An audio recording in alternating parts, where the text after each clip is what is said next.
Je suis née, j'ai vécu en Algérie, dans une famille musulmane. Mon père était musulman.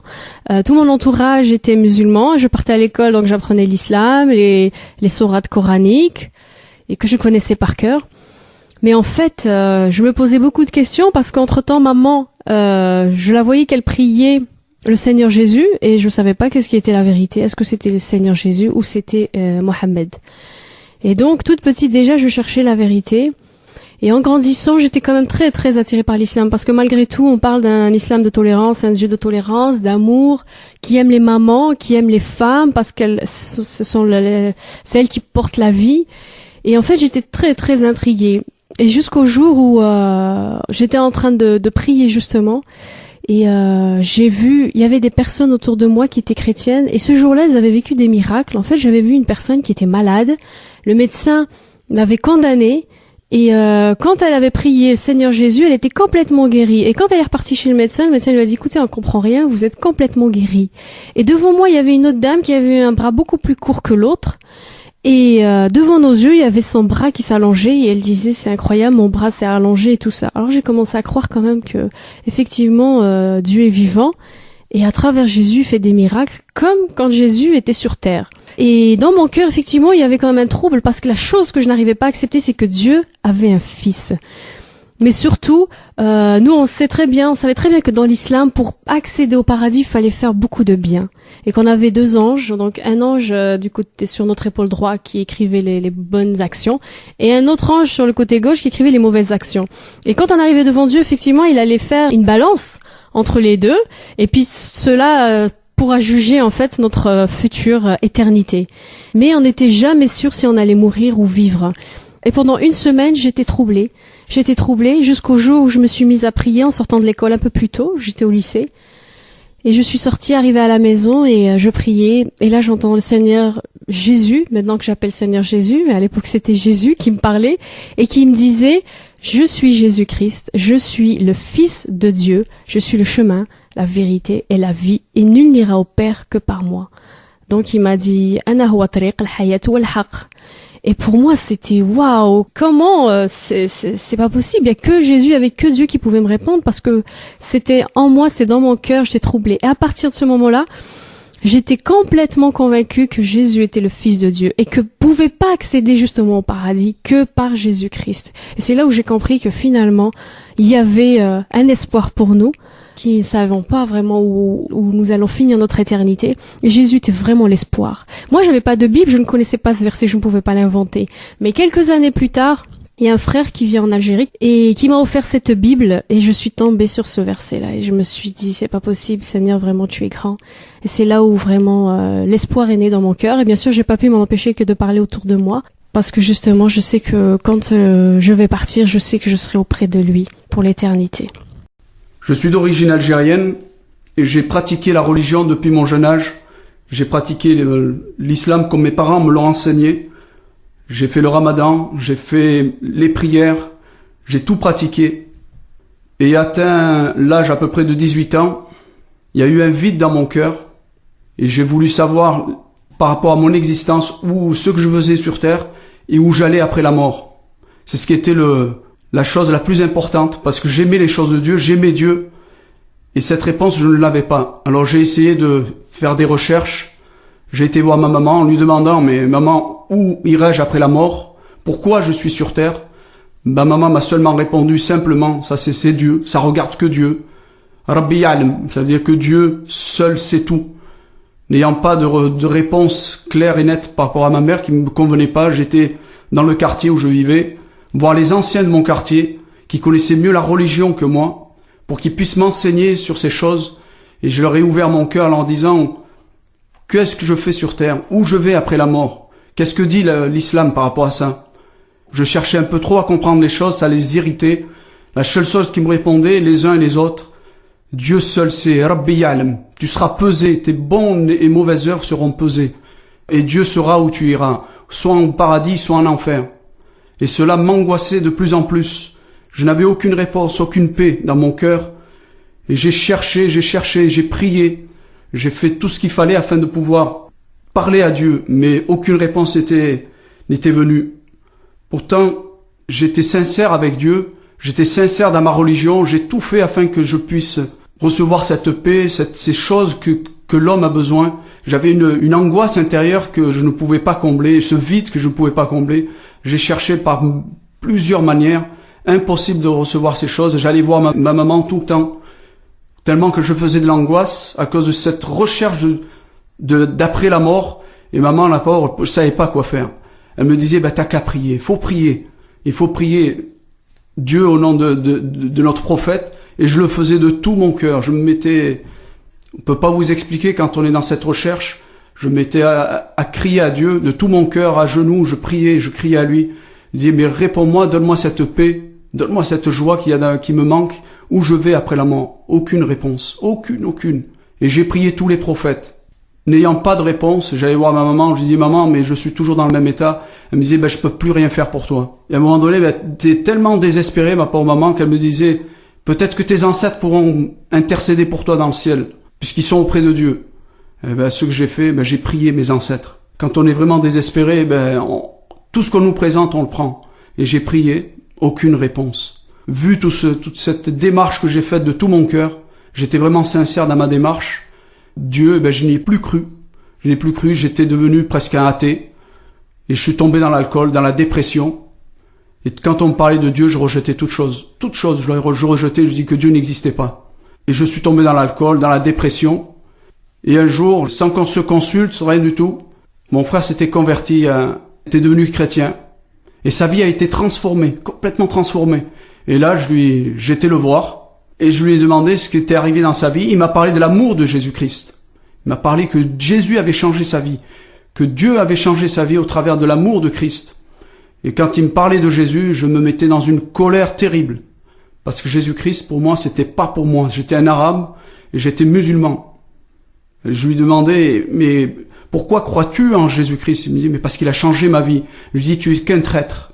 Tu n'es qu'un traître et un kofar, quelqu'un qui n'est pas croyant. Tu es devenu la honte et la risée dans notre quartier. Tu nous fais honte, la famille. Mais malgré cela, lui, il gardait cette paix. Il me disait, moi, j'ai reçu. Tu sais comment j'étais, comment je suis aujourd'hui. J'ai été transformé par Jésus-Christ et il peut faire la même chose pour toi. Je dis, moi, je suis un arabe et je le resterai. Je suis musulman et je le resterai. Et malgré ces choses, malgré ma fierté, je savais qu'au plus profond de mon cœur, ce vide grandissait, cette angoisse grandissait. Et quand je rentrais, j'étais saoul. Dans ma chambre le soir, je criais à Dieu. Je criais malgré que je voulais plus de Dieu. Je savais qu'il y avait que lui qui pouvait faire quelque chose dans ma vie. Et un soir, j'étais désespéré.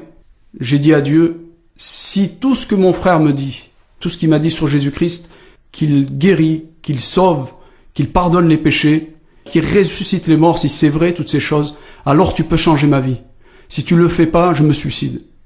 Le lendemain, j'étais voir ma sœur, une de mes sœurs, parce que je voulais pas parler à mon frère par fierté, pour pas lui montrer que j'étais d'accord avec ce qu'il disait. J'étais voir une de mes petites sœurs, parce que je savais qu'elle savait un peu ce qui se passait dans la maison. Je lui dis, où les chrétiens se réunissent? Et elle m'a donné une adresse. Et je lui ai dit, mais moi je veux une réunion, mais la nuit. Parce que je savais que mes compatriotes, dans le quartier, pouvaient me ridiculiser, me faire peut-être du mal. Alors j'étais un soir dans une petite réunion. Et là, je suis rentré. Mais avant ça, j'avais plus cet orgueil dans mon cœur, parce que j'étais désespéré. C'était soit la vie, soit la mort. Alors j'avais dit à Dieu, si tu existes, parle-moi ce soir. Et je me suis assis, j'ai écouté ce que le pasteur disait, et je buvais ses paroles. Et dans ces paroles, il disait que Dieu nous a tant aimés qu'il avait donné Jésus-Christ pour nous, afin de nous sauver. Qu'il avait donné afin que nous puissions être en relation personnelle avec Jésus-Christ si nous croyons à son sacrifice. Je n'ai pas tout compris ce soir-là, mais ce que j'ai compris, c'était l'amour de Dieu pour moi. Cet amour qu'on m'a jamais dévoilé dans ma religion. On m'a jamais dit que Dieu était amour, que Dieu était plein de compassion envers nous. On nous a toujours dit, Rabbi Ta'ala, Dieu est en haut. Et ce jour-là, j'ai compris que Dieu était un père pour les hommes. Qu'il avait envoyé Christ afin de manifester son amour envers nous. Et ce jour-là, j'ai bu toutes ces paroles. J'ai accepté que Jésus-Christ devienne mon sauveur. J'ai compris que c'était lui seul qui pouvait me sauver, parce qu'il avait donné sa vie sur la croix pour moi. Toutes mes œuvres et tout ce que je faisais pour atteindre Dieu, Jésus-Christ était descendu à ma place pour faire ce que moi je ne pourrais jamais faire, accomplir la volonté de Dieu parce que je n'étais pas pur. Ma vie a été transformée depuis ce jour, je suis sorti de ce lieu, transformé, j'étais un homme libre intérieurement, ça s'explique pas, ça se vit, c'est une histoire de cœur, c'est une histoire de être sincère avec Dieu. Ce jour-là, j'ai ouvert mon cœur et Dieu a mis cette paix dans mon cœur. Il m'a mis cette paix que personne peut m'enlever, cette paix qu'un jour, quand il reviendra ou quand je partirai après la mort, je le verrai dans le ciel. Je serai avec lui dans le paradis, que Christ me prépare une place dans le paradis. Et cette certitude que j'ai aujourd'hui depuis 30 ans, personne ne pourra me l'enlever. Parce que Jésus-Christ m'a pardonné mes péchés et qu'il a préparé cette place pour moi dans le paradis. Que Dieu vous bénisse et que Dieu permette aussi que vous puissiez faire cette expérience. Et je veux souligner tout simplement que depuis que j'ai donné ma vie à Jésus-Christ, je suis toujours un Arabe, j'aime toujours mes compatriotes et que je suis algérien et que je le resterai jusqu'à la fin de mes jours et j'en suis fier. Que Dieu vous bénisse. Rabbi ibarakkum kullan. Quand j'étais adolescent, j'étais quelqu'un de très très dur, très violent. J'avais de la haine comme pas possible. Quand je regardais les gens, j'avais envie de les tuer. Aujourd'hui, quand je regarde les gens, j'ai plus cette haine, mais aujourd'hui, quelque chose a changé. C'est la paix que Dieu m'a donnée. Et cette paix qu'il m'a donnée, bien sûr, elle ne vient pas n'importe comment. Cette paix, c'est quelque chose d'extraordinaire. C'est ce changement qui a fait qu'à l'âge de 26 ans, finalement, j'ai pris conscience que Dieu m'aimait tel que je suis. Et que finalement, le désir de Dieu, c'est que je sois sauvé. Que Jésus me montre au travers l'Injil, la parole de Dieu, qu'il m'a préparé une place au paradis. J'avais peur, moi, de ce qui pouvait se passer après la vie. Je savais pas si j'allais finir en enfer ou au paradis. Il n'y a rien de meilleur que de vivre avec Dieu pour l'éternité. Et ce meilleur, c'est Jésus qui l'a donné. C'est ce qui m'a donné la paix aujourd'hui. C'est ce qui fait que je n'ai plus peur de la mort, que j'ai plus peur de mourir. Parce que je sais que si je meurs à l'instant, si je meurs dans 10 ans, bien sûr, si je reste fidèle au Seigneur, j'ai ma place qui m'est réservée au ciel. Et il n'y a rien qui puisse te donner la paix aussi fortement que de savoir où tu vas finir ta vie. Où tu seras après ta mort. Jésus a donné sa vie pour toi. Et ça, c'est la démonstration de l'amour de Dieu sur terre. Si tu veux accepter Jésus dans ta vie, si tu veux véritablement voir si Jésus est vivant, je t'invite à lui parler en toute intimité, comme moi je l'ai fait avec Jésus.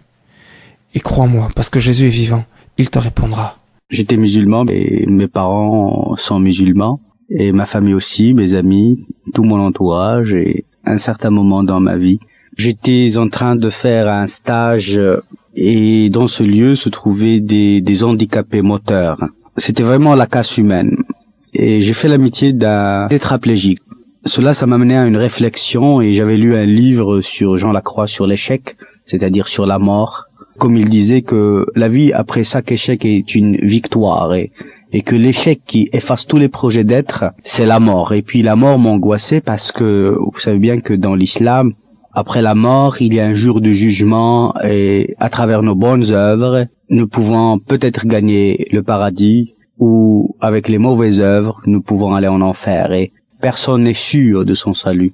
Et des fois, je dis maintenant, ça vaut pas le coup qu'on souffre ici. Et pour moi, c'était terrible.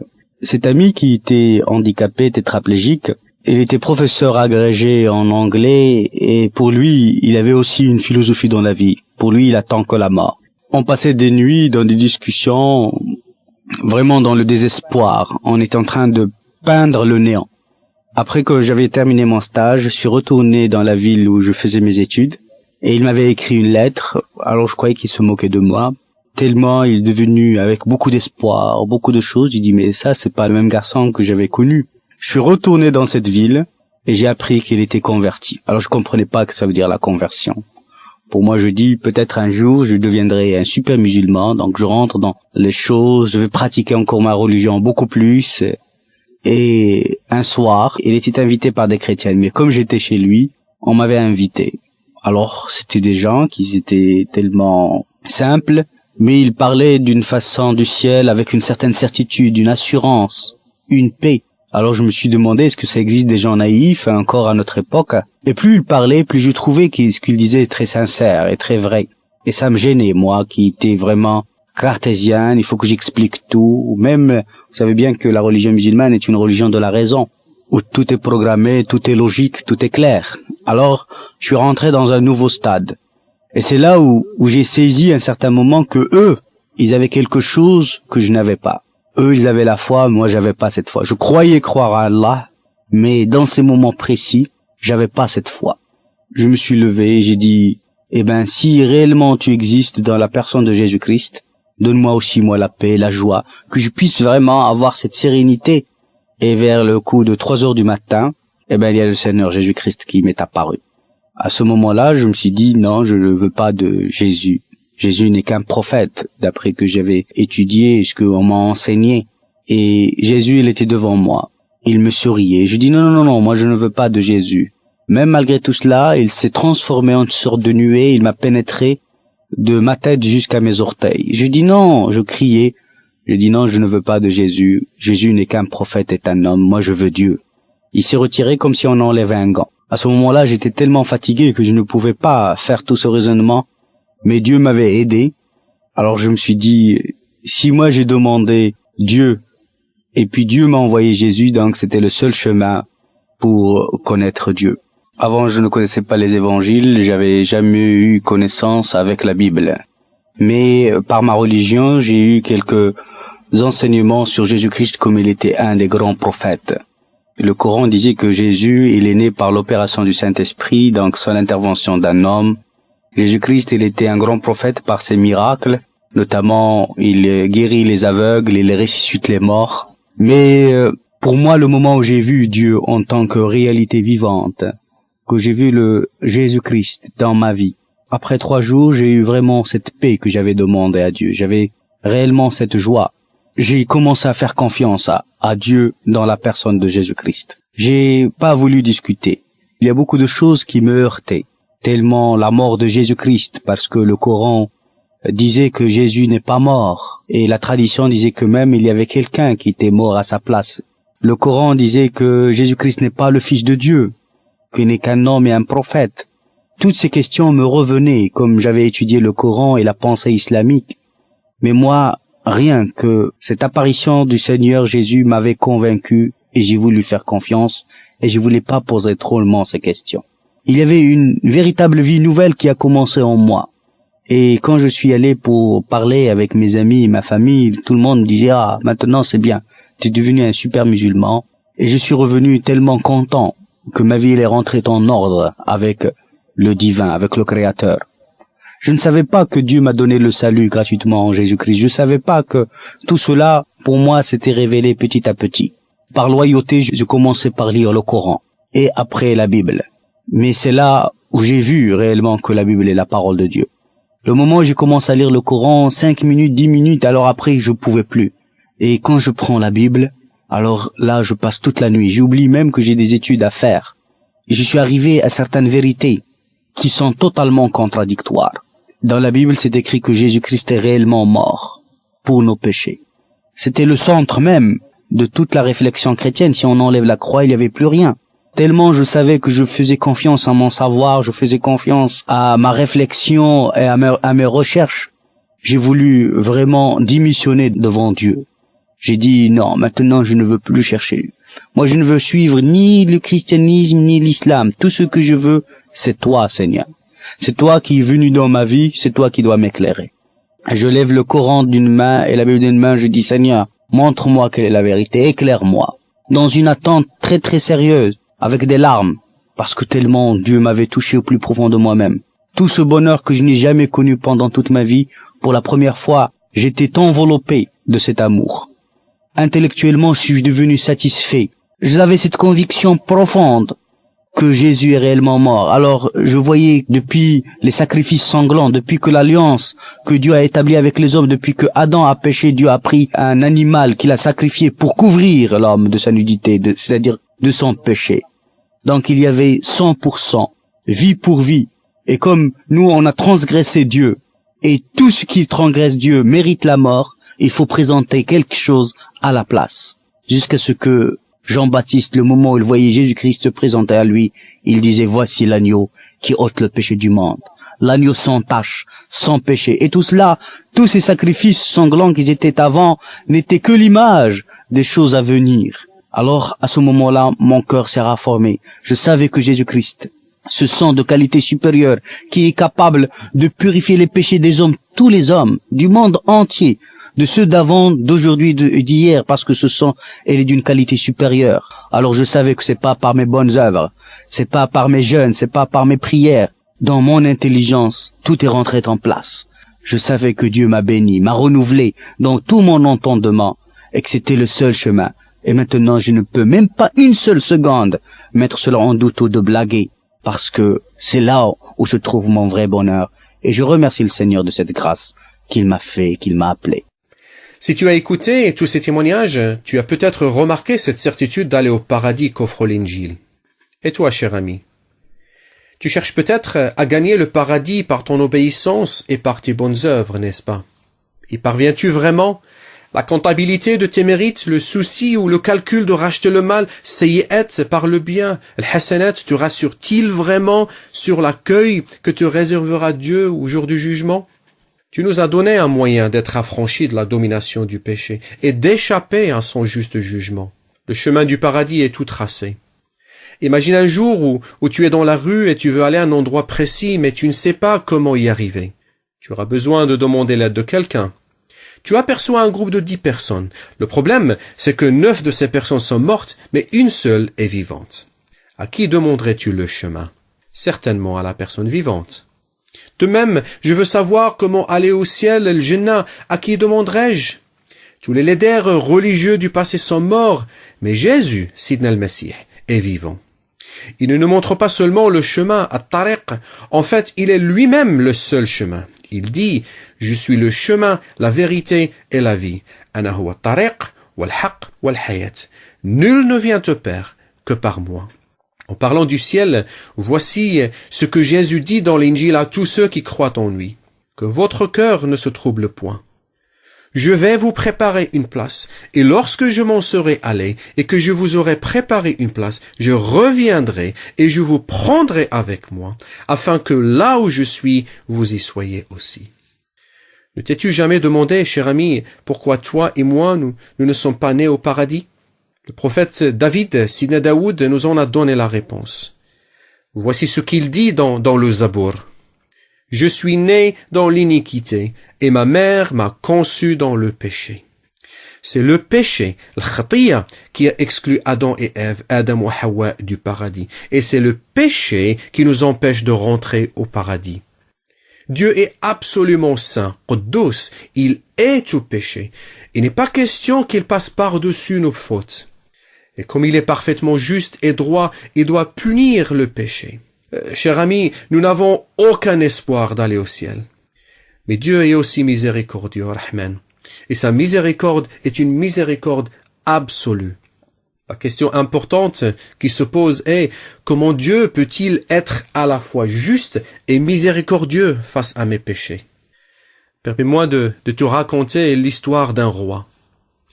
Dans ce royaume, tout allait à merveille. Pas de vol, pas de meurtre, tout le monde était heureux. Puis un jour, un vol eut lieu à la trésorerie, un vol de grande envergure portant sur des objets de grande valeur. Jamais rien de pareil ne s'était passé. Quel malin aurait bien pu faire cela? On cherchait partout, mais on ne peut trouver l'auteur du vol. Entre-temps, les vols ne faisaient que se répéter.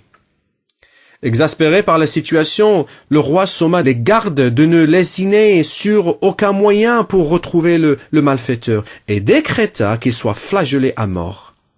Un beau jour, on a démasqué le coupable. Imagine qui c'était. La mère du roi. Que va faire le roi à présent? D'un côté, il aimait sa maman, mais de l'autre côté, il se voulait un roi juste obligé de punir sa mère à cause du décret sans appel qu'il avait fait publier. Le jour J arrive. Le stade était noir de monde. Toute la ville était là pour voir ce que le roi ferait. Celui-ci était bien là avec sa couronne et dans tout son apparat royal. Sa mère est emmenée, liée, et il ne restait qu'à commencer à la lacérer de coups. Un silence de mort régnait sur le stade. Tout le monde se demandait ce qu'allait faire le roi. Allait-il plutôt donner l'ordre de ne pas flageller sa propre mère? Tout à coup, le roi fait la chose la plus incroyable et inattendue. Il se lève, ôte sa couronne, se débarrasse de sa tunique royale et descend les marches du trône. Il va en direction de sa mère, l'enveloppe de ses mains et la couvre de tout son corps. Puis lance cet ordre au bourreau. « Fouette-moi ». Le bourreau frappe le roi à mort. Sa mère est libérée et sauvée. Pourquoi? Parce que le roi a pris sa place. Il a pris sa punition.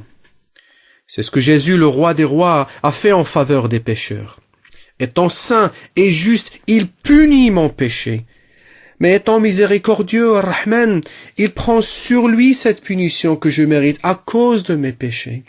En Jésus-Christ, il y a eu ce mariage entre la justice et la miséricorde de Dieu.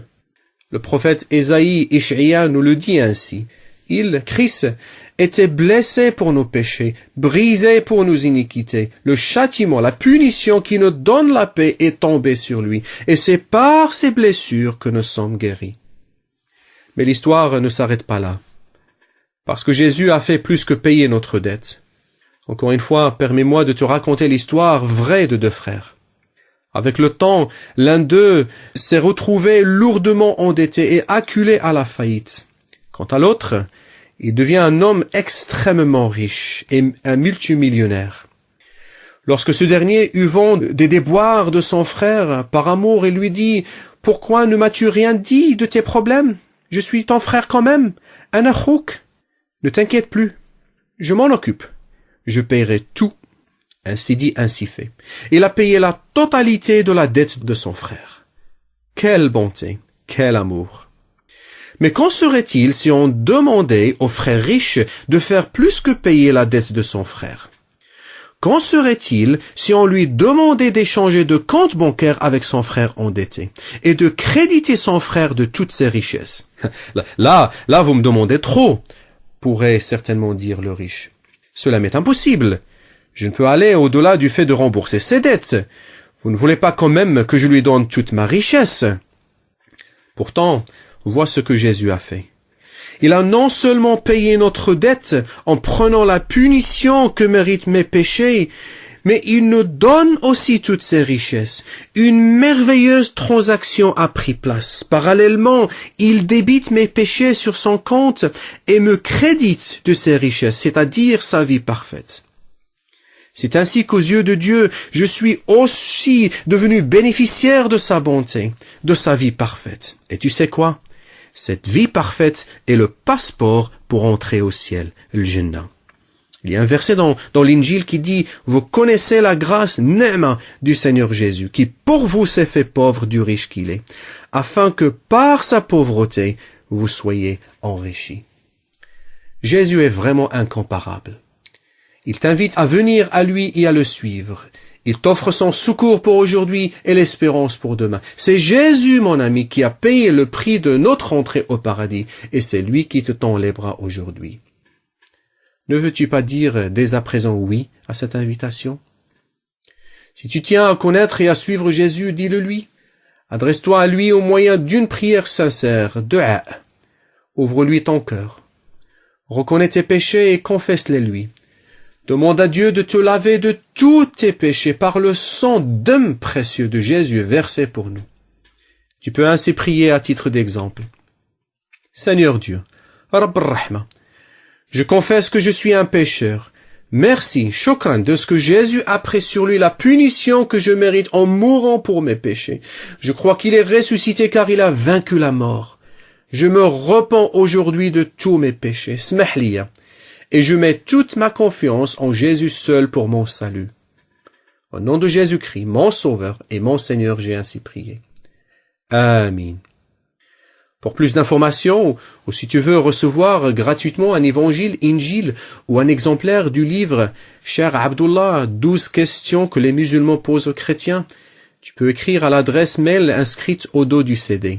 jésus-islam@hotmail.fr. Rabbi Barkak, que Dieu te bénisse. Au revoir.